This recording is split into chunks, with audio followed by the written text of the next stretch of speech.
Bonjour à toutes et à tous. Bienvenue sur la chaîne Le Cheval des métiers, présentée par Equiresources, service emploi-orientation de l'IFCE et réalisé par Eclat Agency. C'est déjà la 2e saison de notre podcast et notre objectif reste inchangé, la découverte des métiers en lien avec le cheval et l'échange avec des professionnels passionnants et passionnés. La nouveauté ? La Normandie, terre d'excellence du cheval, est mise à l'honneur. Partez à la rencontre des professionnels qui œuvrent pour cette région dynamique, qui recrutent sur des métiers très diversifiés avec le cheval des métiers. Et faites d'Equiresources votre référent, avec plus de 3500 offres à pourvoir et des conseillers à votre disposition. Equiresources vous accompagne dans votre orientation et votre insertion professionnelle. On laisse la parole à nos professionnels, les meilleurs ambassadeurs et ambassadrices de notre filière. Bonne écoute à vous. Bonjour Franck Tabat, merci beaucoup de nous accueillir ici chez vous dans votre propriété. Merci aussi de répondre aux questions pour le compte du podcast Le Cheval des métiers pour Equiresources. On est venu aujourd'hui à votre rencontre pour parler de votre métier de maréchal ferrant. Dans le cadre de ce podcast, on aimerait bien revenir sur votre parcours, votre formation, le dynamisme d'emploi dans la filière, etc. Dans un premier temps, est-ce que vous pourriez revenir un peu sur votre parcours avant votre formation de maréchal ferrant ? Bonjour donc.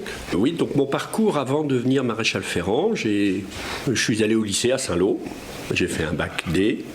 À l'issue de ce bac, j'envisageais kiné, donc j'avais passé pas mal de concours d'entrée en école, je n'ai pas été pris.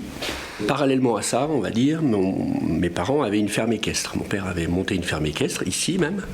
Donc du coup, dans le cadre de la ferme équestre, la maréchalerie s'est rappelée à nous rapidement. Donc il fallait entretenir les pieds de nos chevaux.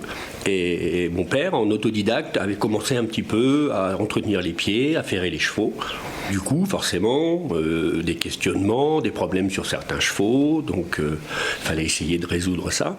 Donc ça a commencé à me titiller un petit peu et puis à m'intéresser. Alors on faisait appel à des maréchaux voisins. Et puis petit à petit, on s'est équipé, on a acheté une enclume, une forge. Et puis on a commencé à essayer de travailler les fers un peu. Parce qu'au départ, en fait, on sortait les fers de la boîte et on essayait de mettre ces fers-là comme ça. Donc voilà, ça a été le premier lien. On avait des chevaux, mais il y avait cette problématique de la ferrure. J'étais inscrit en première année de médecine. J'ai fait quelques mois sans grande conviction. Et ensuite, mes parents... La ferme a été à reprendre, mes parents se sont séparés, la ferme était à reprendre, la ferme équestre. À l'époque, Florence était encore en formation, un BTS à Flers, là, en commerce international. Donc voilà, la question s'est posée. L'été 88, mon père me propose, plutôt que d'aller faire la plonge dans des restos sur la côte, de prendre 10 poneys, d'aller dans la baie du Mont et d'aller faire des promenades à cheval.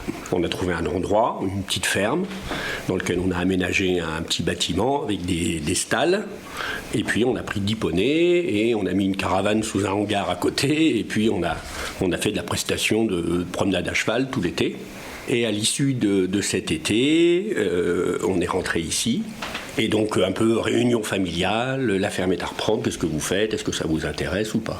Et du coup on a décidé de reprendre la ferme. Donc on a repris cette ferme équestre pendant 2 ans.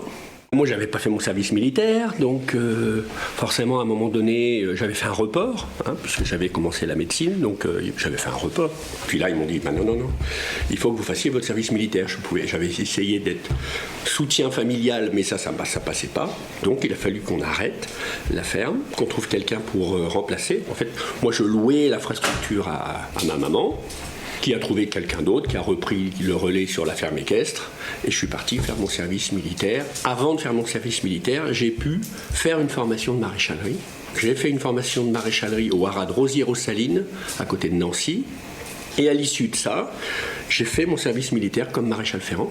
Et quand je suis rentré de mon service militaire, je me suis installé comme maréchal ferrant, et puis on a commencé à travailler comme ça, à faire une clientèle autour de Granville. Voilà. Il n'y a pas eu vraiment donc de déclic. C'est un peu les chevaux qui étaient ici qui vous ont amené à exercer ce métier. Est-ce que vous savez quand même pourquoi est-ce que vous avez choisi ce métier-là et pas un autre dans les chevaux ? Bon, je pense qu'il y avait peut-être aussi un peu inconsciemment ce lien avec ce côté kiné, ce côté biomécanique, inconsciemment bien sûr, parce qu'à l'époque je ne savais pas ce que c'était que la biomécanique. Mais je pense que c'est certainement ça. Et puis, très vite, quand on fait de la promenade à cheval, on se rend compte de l'importance de la ferrure. Et que donc, ça devient un problème criant rapidement. C'est un coût important pour un centre équestre. Et donc, donc ça s'est fait assez naturellement. C'est vrai qu'au départ, quand j'ai dit à mon père, je vais faire une formation de maréchal ferrant, il me dit, ça n'avait jamais été évoqué. Mais c'est venu un peu comme un déclic, en fait. Je me suis dit, mais si, c'est ça qu'il faut que je fasse. C'est vraiment ça qui m'intéresse. Ça m'intéressait plus que d'aller promener des gens dans les chemins. Bon, je le fais, j'aime bien me promener, mais j'aime bien me promener tout seul plus que promener des gens, quoi. Voilà. Vous avez donc fait votre formation à Rosières-aux-Salines. Est-ce que vous pourriez nous en parler, nous parler de cette formation? Comment est-ce qu'elle se déroule? Quel est le contenu des enseignements, etc.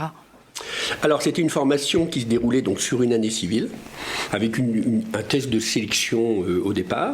Et donc, cette formation, c'est une formation continue, sans alternance avec un artisan autour. Donc, on était constamment au haras, et on ferrait les chevaux, les étalons du haras. Et quelques chevaux autour, on avait quelques centres équestres autour où on allait, plus un cavalier pro qui était à côté de Nancy. Le contenu de la formation, c'était essentiellement de la forge, de la ferrure et un petit peu d'hippologie, mais vraiment les bases de l'hippologie avec les connaissances de l'époque. Aujourd'hui, vous enseignez aussi à titre parallèle dans l'école justement de maréchalerie à Saint-Hilaire. Est-ce que vous pourriez nous dire si la formation aujourd'hui, elle est toujours la même, si elle a évolué, etc. Alors évidemment non, la formation aujourd'hui n'est plus la même.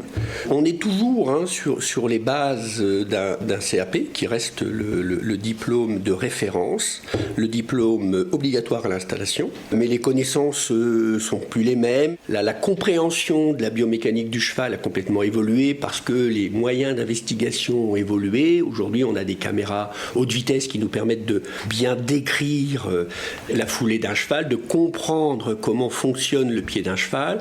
Il y a toute l'imagerie aussi, évidemment, qui a fait progresser les vétérinaires et donc derrière, forcément, la maréchalerie, en fait. Donc, évidemment, la formation n'est plus la même. Il y a aussi, et ça c'est un point important, le bien-être animal aussi, qui maintenant est complètement en lien avec la formation. Et c'est tant mieux. Aujourd'hui, la contention n'est plus du tout la même qu'il y a 20 ans. Donc ça, évidemment, c'est à prendre en compte. Est-ce que vous pourriez nous dire, Franck, si d'après vous c'est un métier qui recrute, s'il est facile de trouver un emploi après cette formation? Je pense que vous êtes plutôt bien placé pour le dire, étant donné que, encore une fois, vous enseignez donc dans cette école. Est-ce que vous voyez que les élèves, les stagiaires trouvent facilement un emploi, en tout cas ici dans la région Normandie ou même plus largement en France? L'emploi, le salariat dans la maréchalerie est de plus en plus important. Bon, il y a encore 10 ans, il y avait dans la Manche, honnêtement, il y a 15 ans, je crois que j'étais le seul à avoir un salarié. Donc c'est assez récent que maintenant, beaucoup d'artisans s'entourent de quelqu'un pour pouvoir répondre à la demande et puis pour pouvoir aussi souffler et prendre des vacances accessoirement. Voilà, donc c'est plus quelque chose d'anodin. Maintenant, tout le monde aspire à avoir ses semaines de vacances et c'est la moindre des choses. Donc effectivement, le salariat augmente un peu. L'apprentissage a augmenté aussi. On a beaucoup plus aujourd'hui d'apprentis en formation, même si le manque d'apprentis en maréchalerie est assez criant. Là, j'ai encore hier soir au téléphone un collègue artisan qui a son apprenti BTM, donc un apprenti qui a déjà une bonne expérience, qui est presque autonome dans l'entreprise, qui s'est cassé le pouce.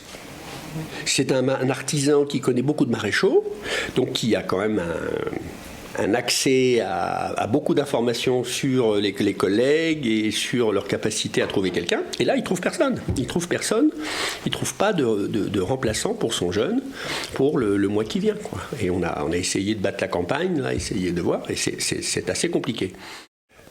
Là, à côté de ça, parallèlement à ça, on pourrait dire que le métier de maréchal ferrant est un métier où beaucoup de jeunes, à l'issue de leur formation, aspirent à s'installer. Il n'y a pas besoin d'un investissement énorme, donc c'est assez facile derrière de pouvoir s'installer. Ça, c'est une chose. À côté de ça, la concurrence augmente. On a de plus en plus d'artisans aujourd'hui, et le nombre de maréchaux par département a décuplé. Et donc, ça veut dire que quand on s'installe aujourd'hui, il il faut avoir toutes les cartes en main, il faut être bon. Il faut être capable de répondre à toutes les demandes. Quand on a posé tout ça, on se rend compte que c'est pas simple. Donc c'est pas simple de s'installer. Ça l'est plus quand on a fait un apprentissage qui a permis d'avoir un temps de maturation et de formation plus long. Notamment pour ceux qui, derrière leur CAPA, ont envisagé un brevet technique des métiers, c'est-à-dire 2 années supplémentaires, ce qui leur fait 4 à 5 années de formation. On a des gens qui sortent là et qui sont tout à fait aptes à s'installer. Même s'ils n'ont pas encore une expérience, c'est ce qu'on dit souvent, l'examen, c'est un permis de conduire, on ne sait pas conduire pour autant. Est-ce que vous pourriez nous décrire un peu une journée classique en tant que maréchal ? La journée classique, alors chez nous, une journée classique, c'est rendez-vous 8h moins 10 ici pour le café, avec les 2 apprentis et le salarié. Et on dispatche les tâches. En fait, on part à un véhicule, voire 2 véhicules. Donc moi, si je suis à l'école, évidemment, je ne suis pas dans l'entreprise. Donc ils partent à 2 ou à 3. Et quand on est le mardi et le jeudi, on fait souvent 2 véhicules, 2 dans chaque. Et, on a un principe assez simple d'organisation. On a des téléphones avec un agenda électronique. C'est assez facile. Tout le monde a le même agenda. Tout le monde sait où est le collègue. Avec un code couleur, on sait qui va où. Et puis voilà, donc une journée classique, c'est passer d'un client à l'autre. Quand on va d'un particulier à un autre, ça peut être pour aller parer un âne, ça peut être pour aller dans une écurie, ferrer des chevaux d'obstacles, des chevaux de... On fait beaucoup de poneys aussi de sport, et des chevaux de loisirs. Voilà, on a pas mal de centres équestres, on fait pas mal de centres équestres, oui. Est-ce que vous pourriez nous dire, et dire à nos auditeurs, quels sont d'après vous les avantages et les inconvénients du métier, ce qui vous plaît dans ce métier et ce qui, parfois, vous plaît un peu moins ? Les avantages du métier, c'est cette image un peu d'Épinal, c'est-à-dire l'artisan qui bat la campagne, il fait beau, il est indépendant, il travaille avec le cheval, qui est quand même un animal assez noble, et c'est aussi très, très valorisant. On arrive chez un propriétaire, on est l'homme de l'art, entre guillemets, on a cette écoute, cette aura, qui est plaisante et qui est valorisante. Donc ça, c'est plutôt évidemment les bons côtés. Maintenant, derrière ça, des fois il pleut, des fois il fait froid, d'où l'importance d'essayer d'avoir des conditions de travail qui permettent de travailler toujours dans de bonnes conditions. C'est un combat de tous les jours. Mais voilà, avec un petit peu de bon sens, on arrive à travailler dans des bonnes conditions.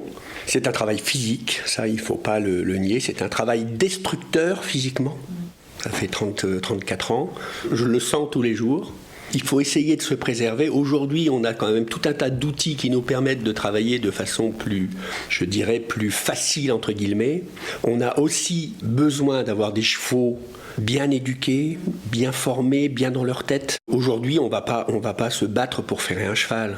S'il y a un souci, si on voit que le cheval il est pas prêt à être ferré pour différentes raisons, eh bien voilà, personne va insister. On va se dire, on va trouver une solution, on reviendra, on le fera progressivement. Donc ça, c'est des points cruciaux parce que non seulement c'est doit à chaque fois avoir une expérience gagnant-gagnant entre le cheval et l'animal et le propriétaire. Et c'est continuellement réexpliquer aux propriétaires comment fonctionne un cheval. Aujourd'hui, effectivement, les connaissances aussi du fonctionnement émotif du cheval ont progressé et aujourd'hui, évidemment, on sait comment facilement apprendre un cheval à être calme, dans de bonnes conditions et apte à supporter, entre guillemets, la contention de la ferrure le temps qu'elle dure, quoi. Est-ce que vous pourriez nous dire un peu quelles sont d'après vous les qualités nécessaires pour faire ce métier ? Il faut une bonne constitution physique, mais pas forcément du bodybuilding, on n'a pas besoin de ça. En fait. Mais déjà, une colonne vertébrale saine et, si possible, quelqu'un d'un petit peu sportif. Voilà, ça c'est la base. Il faut surtout une grande capacité d'adaptation et une capacité d'observation de l'environnement. Le principal, il est là. être capable d'observer le cheval dans son environnement. Ça permet déjà d'enlever tout un tas de risques liés à la manipulation du cheval et à la ferrure. Donc, observer le cheval, observer l'environnement du cheval et être capable de s'adapter, c'est ça, à tout ce qui peut se passer dans une journée, bien sûr. Vous avez dit juste avant que le métier avait beaucoup évolué, les connaissances, etc. Quelles sont les projections que vous faites, vous, de ce métier et comment est-ce que vous le voyez évoluer dans l'avenir ? Le bien-être animal va prendre une importance de plus en plus prégnante, c'est tant mieux. Il faut quand même raison garder, j'ai des fois un peu peur avec l'antispécisme par exemple, qui est inquiétant. On peut des fois prendre des proportions énormes. Est-ce qu'on aura le droit dans 20 ans encore de monter à cheval ? Je ne sais pas, c'est pas sûr. Donc forcément, ça aura une incidence sur notre métier, ça c'est évident.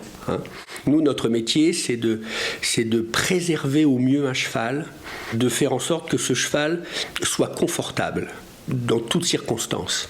La première priorité du maréchal ferrant, c'est de préserver.